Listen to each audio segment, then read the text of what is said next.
Hey there, pirates. Welcome aboard the Anime No Me channel. Dragon is among the god knights, but not in the way you think. Secretly, he's the one pulling the strings behind these world nobles' actions, and that's why he's always one step ahead. I hope for your support to help our crew win, and to do so, you just need to click the thumbs up button, leave a like, and subscribe to the channel. By doing this, you will win an incredible devil fruit, so just comment which fruit you want. Guys, I believe every story has that one piece hidden until the very end. That move that seems secondary, sitting quietly in the corner of the board just observing. But in the end, it's the one that throws everything off balance. And to me, Gunkko might just be exactly that. A card the Revolutionary Army held onto with patience. A piece the world underestimated. And now, everything seems to be collapsing. She's about to reveal the true role she's always had. It's not far-fetched to think Gunkko is the one responsible for Sabo's survival and marriage wise. And it's not crazy to believe she's more than she appears to be. If you stop and look a little closer, with a bit more suspicion, you can tell she might actually be the real shadow at the top of the mountain. The kind of figure who operates so well in the dark that even Im believes she's just another pawn of Shamrock. But she's not. She's right in front of us. And that's the most curious part. Oda didn't hide her. He placed her right next to Figureland Shamrock, one of the god knights in Elbaf, as if saying, see, she's right here. And her appearance, that's no coincidence. Her outfit,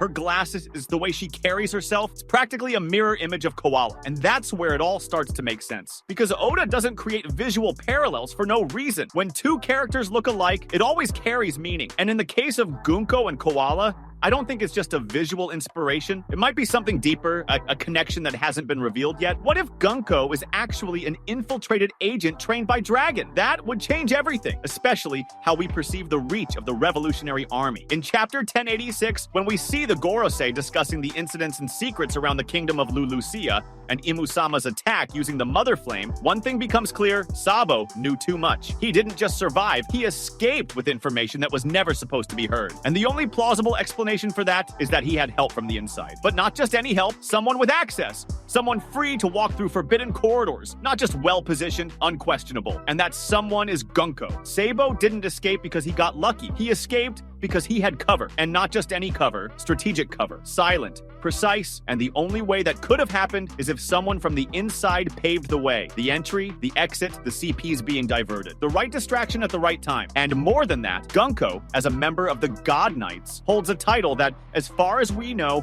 is only granted to the world government's most trusted figures. It's said that only direct descendants of the celestial dragons can be part of this group, with the sole exception of Loki, which actually reinforces the rule. So yes, Gunkko is a world noble, and that's the only issue with this theory. But what if that problem isn't a flaw, but the most important clue? With cloning already confirmed in One Piece, as seen with Stussy, a clone created from Miss Buckingham Stussy of the Rocks Pirates, a new window opens for interpreting the past and present of many figures in the world. And here's where the most dangerous detail comes in. Koala might have been cloned, and not by just anyone, but by the world nobles themselves. Think about it. The world nobles, with unrestricted access to forbidden advanced technology, like that of Mads, could very well have created clones of promising or interesting figures in the past, whether for security, experimentation, or sheer obsession with control. Koala, being a former slave, was in their hands long enough for that to happen. What if during that time, a sample of her was taken? A DNA mold, a memory stored in Vegapunk's database, or that of another scientist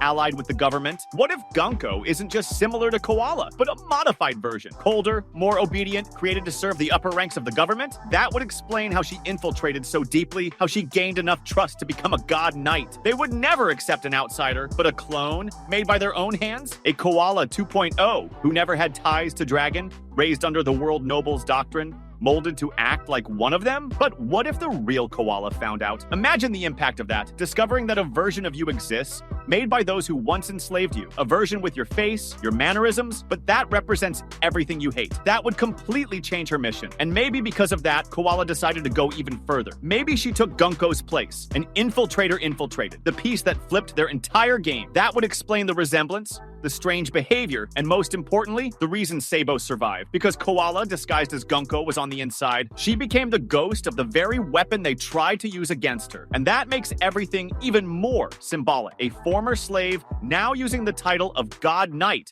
to bring down the system from within. That's way too poetic for Oda to ignore, and with the way he builds his plot twists, Gunkko might just be the biggest one no one saw coming until it's too late. I believe the fact that she's considered a celestial dragon by birth and still works for Dragon is one of the strongest pieces the Revolutionary Army has placed on the board. And now we understand why she's so invisible. Not because no one suspects her, but because she gives no reason for suspicion. Her demeanor is restrained, elegant, discreet, and she's trained for that. Dragon wouldn't just place anyone in there. This isn't about throwing a revolutionary soldier in to pretend to be a noble. Her presence in Elbaf alongside Shamrock isn't just a tactical choice. It's symbolic. Elbaf is the point of convergence, the place where giants gather, where the world begins to tremble once again. Shamrock's entrance there already shows the government is planning something big, but having Gunkko by his side, that's the key. She's not there to protect him. She's there to observe, to record, and when the time comes, to bring him down. And if she's at the heart of the God Knights movements, it means Dragon knows exactly what's about to happen. And not only does he know, he's ready to act, because Gunkko is the link between the government's plans and the Revolutionary Army's counterattacks. And if we look closely,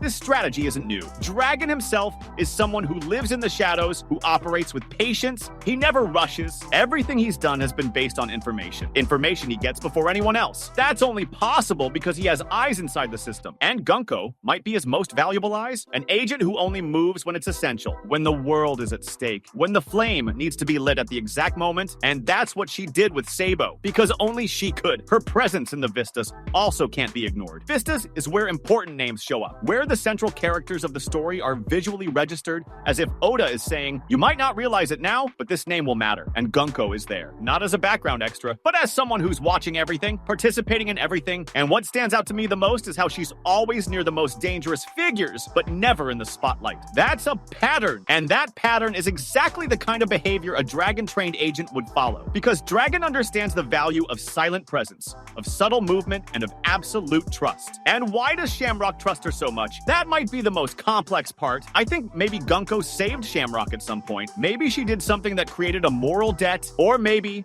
and this carries even more weight, Shamrock sees a reflection of himself in her. Maybe he believes that she, as a noble descendant, is someone who understands the true purpose of the God Knights, a purpose that in his eyes might be order and control over the world, but in hers is just a facade for something far more rotten. And in that case, Gunkko manipulates him not with lies, but with calculated truth. Because what she says is real, but what she doesn't say is what determines the game. And that's why I believe Gunkko will play a central role in the upcoming events. Not just in Elbaf, but in everything connected to the secrets of Mary Juas. Because if she helped Sabo escape, then she also knows the details, the secret corridors, the real names, the forbidden files. She saw what Imu did. She knows what the Mother Flame is. And she carries all of that without saying a word. Because that's her role, to wait for the right moment. The moment when every word will be a blade, and every truth a downfall. Maybe Gunkko is the bridge between the old world and the new. Maybe she's the first piece of a rebellion not built only on ideals, but on infiltration, on intelligence, on patience, and maybe when she reveals who she truly is, when she shows that everything the government trusted her with was just part of the disguise. It'll be too late, because by then the revolutionaries will already be inside Mary Joyce again, but this time not to escape. This time they'll be there to change everything, which would prove that Dragon was always one step ahead. That was today's content. We hope you liked it and want to share your opinion on the subject. Don't forget to share the video, give it a thumbs up, and I'll see you in the next video. Take care and stay amazing.